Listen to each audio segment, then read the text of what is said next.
ہمارے لیے کیا ہدایت، لیکن مالک یوم الدین اور ایاک نعبد کے بعد اہدنا الصراط المستقیم ہے۔ اس کا مطلب یہ ہے کہ اللہ کو ماننا اور آخرت کو مان لینا یہ تو ہدایت ملنے کی ابتدائی شرائط ہے۔ ہدایت کی طلب پیدا ہی ان لوگوں میں ہوتی ہے جو اللہ کو مانتے ہیں اور آخرت کو مانتے ہیں۔ جو اللہ کو نہیں مانتے، جو آخرت کو نہیں مانتے، ان کے اندر ہدایت کی طلب ہی نہیں پیدا ہوتی۔ ہدایت ایک بے معنی لفظ ہے ان کے لیے۔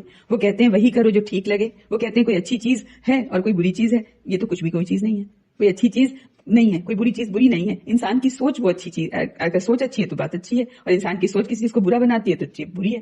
یہ ان لوگوں کا نظریہ جو نہ اللہ کو مانتے ہیں نہ آخرت کو مانتے ہیں۔ تو یہ ہدایت کی دعائیں نہیں کرتے۔ پھر اہدنا الصراط المستقیم تو ہے ہی اس شخص کے دل کی پکار جس کو اعوذ باللہ من الشیطان الرجیم، بسم اللہ الرحمن الرحیم، اہدنا الصراط المستقیم۔ ہمیں سیدھے راستے کی ہدایت دے۔ ہدایت کی نعمت دنیا کی دوسری تمام نعمتوں سے بڑھ کر ہے، اسی لیے ہمیں اللہ تعالیٰ نے اسی کی دعا مانگتے رہنے کو کہا، کیونکہ اس سے سرفرازی دنیا جہان کی سرفرازی اور اس سے محرومی دنیا جہان کی محرومی ہے۔ اہدنا الصراط المستقیم کا مطلب ہے اراۃ الطریق اور ایصال الی المطلوب، یعنی راستہ دکھا دینا اور مطلوب تک پہنچا دینا۔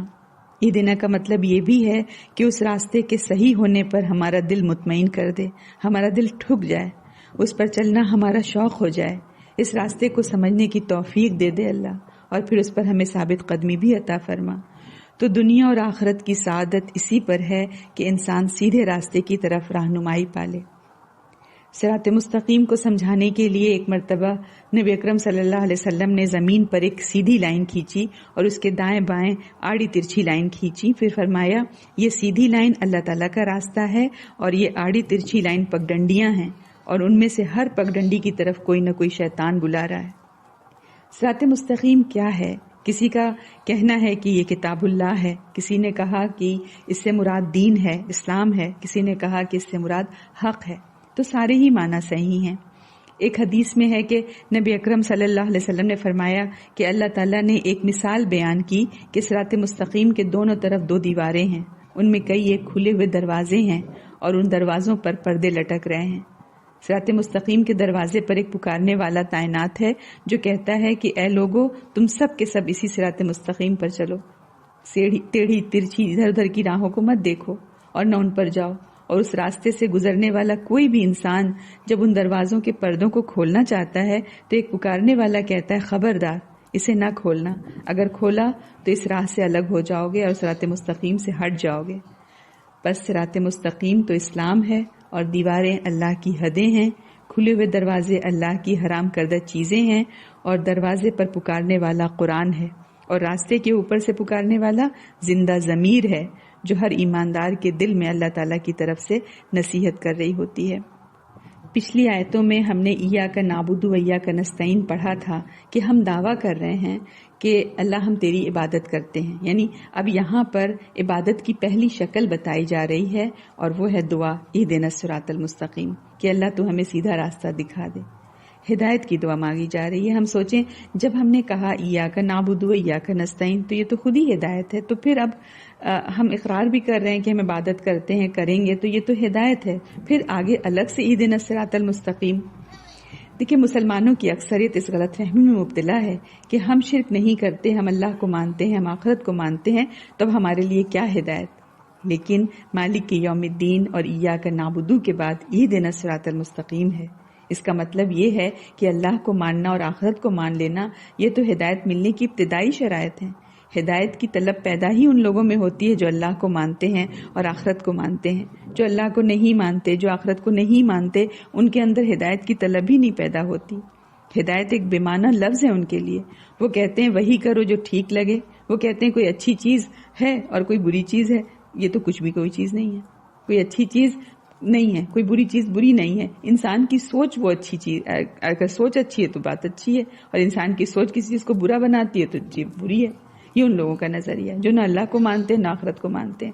تو یہ ہدایت کی دعائی نہیں کرتے۔ پھر اہدنا الصراط المستقیم تو ہے ہی اس شخص کے دل کی پکار جس کو پتا ہے کہ ایک دن آئے گا آخرت کا، اور ایک ہے میرا رب جو مجھ سے میرا حساب لے گا۔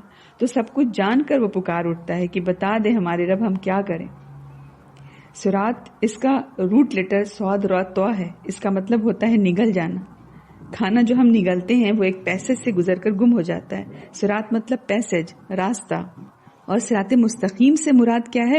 ایسا ویسا راستہ نہیں، منزل پر پہنچانے والا راستہ، وہاں تک پہنچا کر جو چھوڑے وہ راستہ ہے صراط مستقیم۔ ہماری منزل جنت ہے، اللہ تعالیٰ کی رضا ہے۔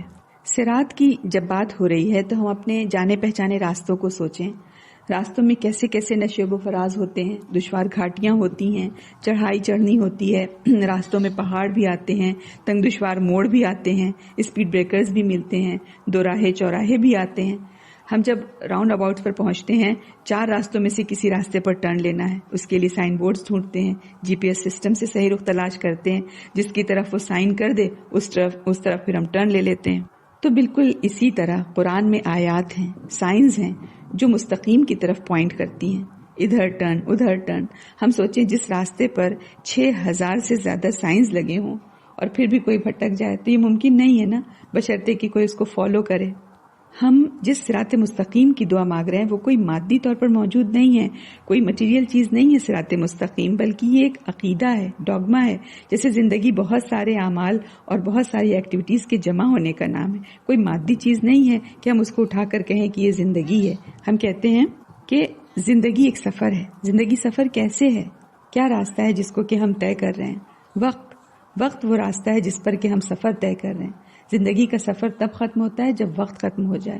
تو صراط مستقیم کو بالکل زندگی کے سفر کے ساتھ سمجھنا ہے ہم کو۔ جب ہم صراط مستقیم مانگتے ہیں تو مطلب ہوتا ہے کہ اللہ ہم کو وقت گزارنے کا طریقہ بتا دے، کیسے اپنے وقت کو استعمال کریں، کیا عمل کریں۔ مسلسل ہمیں ہدایت کی ضرورت ہے کہ ہم اپنا وقت کیسے گزاریں، کیا طریقہ اختیار کریں، 24 گھنٹے کیسے گزاریں۔ اسی لیے ہمیں مسلسل نماز میں اللہ تعالیٰ سے ہدایت مانگتے رہنا ہے، اہدنا الصراط المستقیم۔ ایک کے بعد ایک نماز میں بار بار ہم مانگتے ہیں اہدنا الصراط المستقیم، تاکہ ہمارا کوئی وقت ایسا نہ گزرے جس میں ہدایت نہ ہو۔ زندگی کے سفر میں جو راستے ہیں وہ خطرات سے گھرے ہوئے ہیں، بھول بھلائیوں کی طرح راستے ہیں۔ یہ مشکل سفر ہے، ہم اپنی منزل پر پہنچنا چاہتے ہیں خیر و عافیت کے ساتھ، ہم ایک محفوظ راستے پر چلنا چاہتے ہیں۔ اہدنا الصراط المستقیم وہی محفوظ راستہ ہے، وہی پروٹیکٹڈ راستہ ہے، اسی کی ہمیں تلاش ہے۔ سب سے آسان راستہ ہم نہیں مانگ رہے ہیں کہ شارٹ راستہ کیا ہے، ہمیں آسانی کی تلاش مانگنے کو نہیں کہا گیا، ہمیں سیفٹی کی تلاش ہے۔ ہم سیفٹی کی تلاش میں ہیں، سیف راستہ مانگ رہے ہیں۔ جب بھی سفر کی بات آتی ہے تو ذہن دوڑتا ہے حفاظت کی طرف نا، کہ ہم خیریت سے حفاظت سے اپنی منزل کو پہنچ جائیں۔ سفر میں منزل پر سیفلی پہنچنے کی بے چینی ہوتی ہے، تو ہم طبعی طور پر 100% محفوظ سفر طے کرنا چاہتے ہیں۔ ہاں، دوران سفر اگر دل کو خوش کرنے والی چیزیں بھی ملیں، مزہ ملے تو بہت اچھا ہے۔ صراط مستقیم کے سفر کے دوران ہمارے لیے اللہ نے جو بھی مزے کے لیے چیزیں رکھی ہوں گی ہم ضرور فائدہ اٹھائیں گے، لیکن ہم صراط مستقیم کو چھوڑ کر کہیں اور نہیں جائیں گے۔ تو پہلے سیفٹی، پھر انٹرٹینمنٹ۔ والسلام علیکم ورحمۃ اللہ وبرکاتہ۔